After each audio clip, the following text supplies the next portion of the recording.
Hello again, I'm John Terzak, and welcome to another video cooking lesson at Seasoned Cook.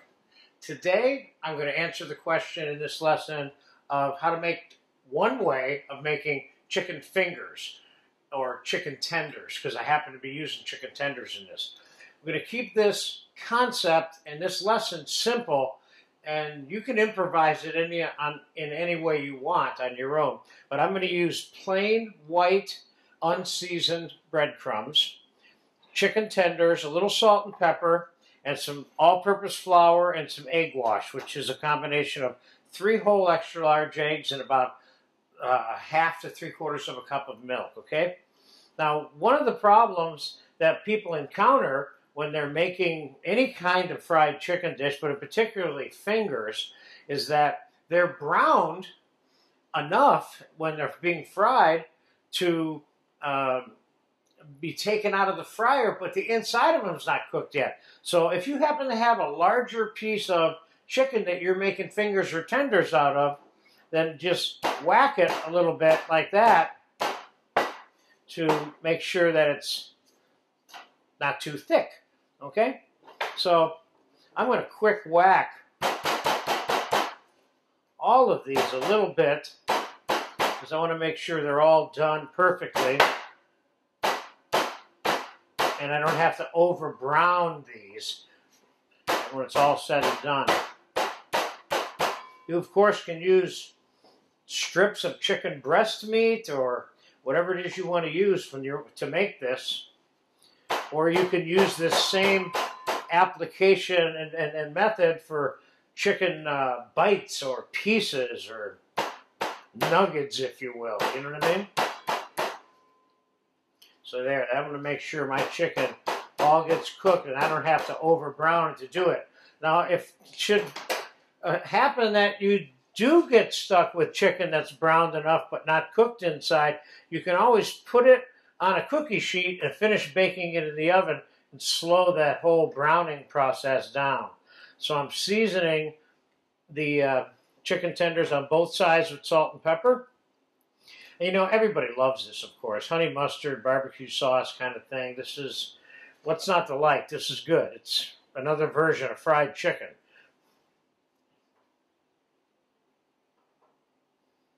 Okay, now we're going to flour all of these quickly.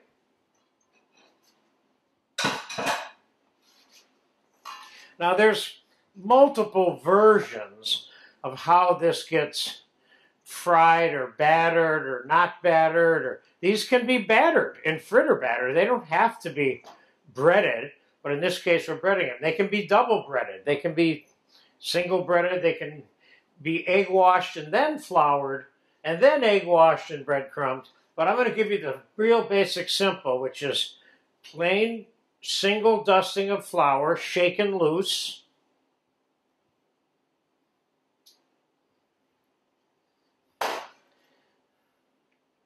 Making sure you get egg all over it, egg wash.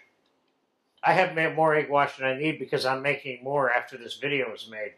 So let's lay some of these out on some of the plain breadcrumbs. And let's put the breadcrumbs on top. Pat them down a little bit. See, I made these kind of flat rectangulars in the process of pounding them, which makes them absolutely easy to bread because they have 2 sides now.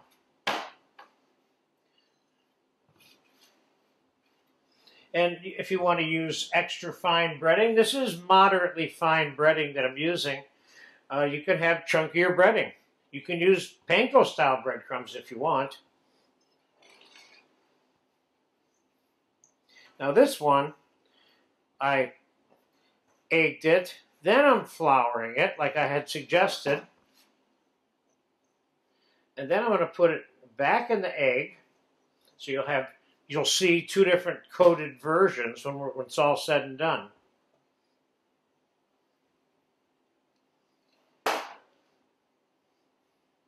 And we will be able to tell the difference of which one is which.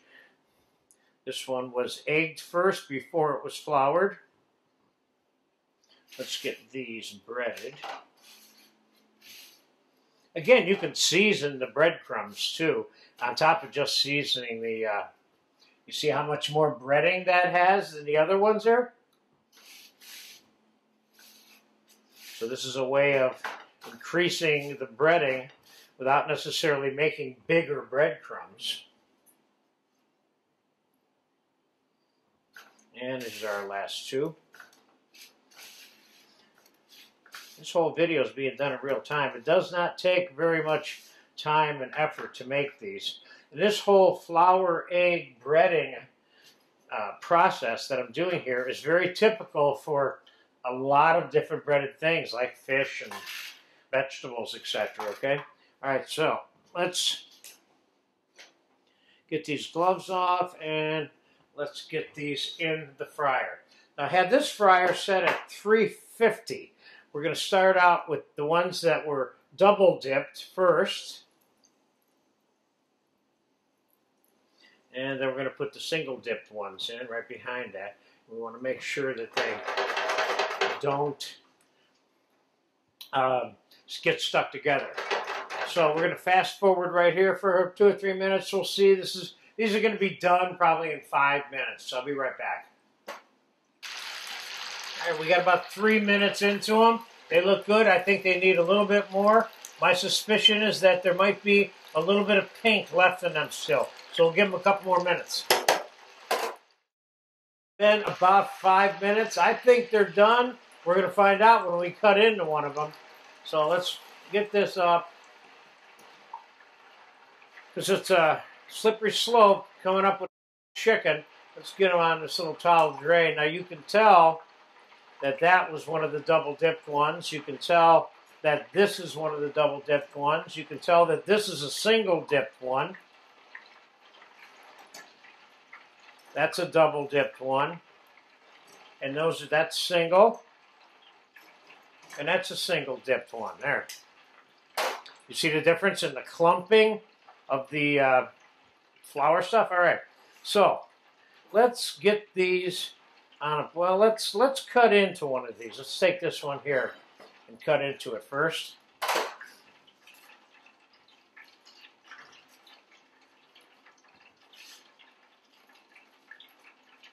Oh, that looks perfect. That's got the perfect profile of cooked chicken. Let's give them a little stack like logs on here.